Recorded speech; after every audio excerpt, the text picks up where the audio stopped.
Hello, and today we'll be reading Belle's Discovery, made by Tessa Roll, illustrated by Jeff Thomas. Chapter 1, The Inventor's Daughter. Belle shifted her doll so it faced the front of the classroom. Sharing her desk chair wasn't the most comfortable thing, but she'd do what Sylvie and the triplets did. Sit hip to hip with their dolls in their cramped desks. The special dolls were from Paris. Belle's friend Sylvie had been talking about hers for weeks. The other girls always seemed to be having such a good time, brushing the dolls' hair, making up stories about their lives, and trading the outfits they had collected.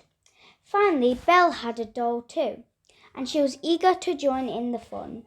The night before, Belle had stayed up past her bedtime, making a few changes to her doll with her father's tools. She couldn't help it. Inspiration had struck. Her father always told her when inspiration strikes, you must grab it. Monsieur Jacques, Thomas called. Belle took another trip to the clouds. He snickered. And Claudette, one of the triplets, joined him. Thomas was always poking fun at someone. Belle startled. This wasn't the first time she had been caught in a daydream, but the teacher, Monsieur Jacques, never seemed to get angry with her. He winked and held up a piece of blank paper and a quill. It was time for maths lessons, Belle's favourite part of class after reading. Belle reached for her school bag, nearly knocking her doll to the ground. She set the doll on her desk and took out a quill pen and paper. When she sat up, she noticed that the classroom had fallen unusually quiet. Thomas's cheeks were red from holding in another laugh. Claudette's nose crinkled and Sylvie's hand clasped her mouth. Everyone was staring at Belle's doll. Belle stared too. There were the ears she'd cut into points, the purple skin she'd colour with her father's paint, and best of all, the wings she'd made from the leftover wire scraps. The doll was a fairy.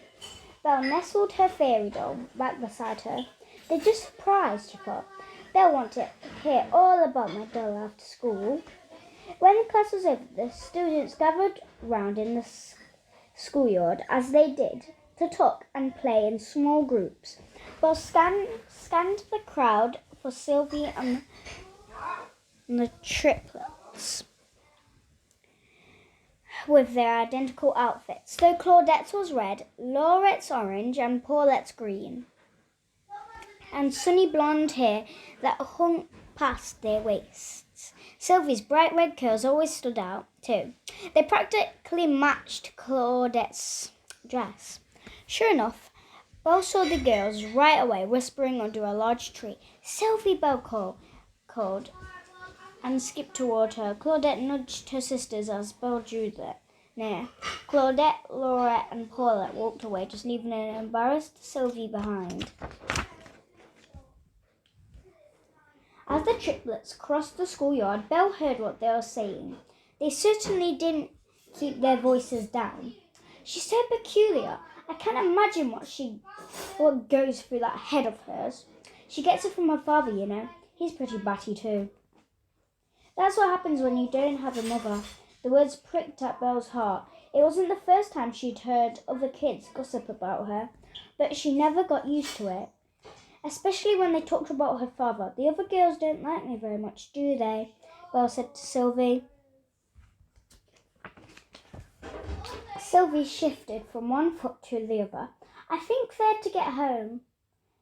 But the triplets hadn't gone home at all. They had only moved to the bench across the schoolyard. Sylvie took a deep breath. "It's just, Belle, why did you ruin that beautiful doll?" Belle looked down at the doll in her arms. "Ruin? You chopped her ears and her nose. You painted all over her beautiful skin," Sylvie cried. Belle laughed.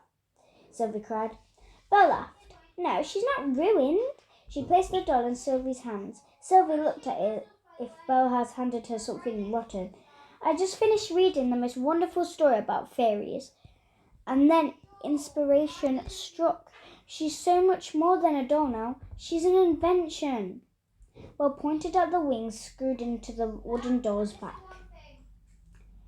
"See, she can fly." I could help you on the triplets with your dolls. We can make them into princesses or witches or more fairies. There are so many more options. Sylvie held the doll up next to her own. Belle, why do you try so hard to be different? Different? Belle didn't understand. I'm not trying to be different, Sylvie sighed. If you want to get along better with the other girls, it's really not so hard. When you start thinking about ways to be inventive or how to do things differently, she handed the doll back to Belle. Just stop and do the opposite. Sylvie walked over to join the triplets, her own normal doll in her arms. Belle had started the next day excitement about her doll and the chance to spend time with the other girls. But now all her excitement had floated away like gossip whispered in the wind. She began her walk home, shoulders slumped. And that is where we will leave part 1 of Belle's Discovery. Thank you for watching and bye.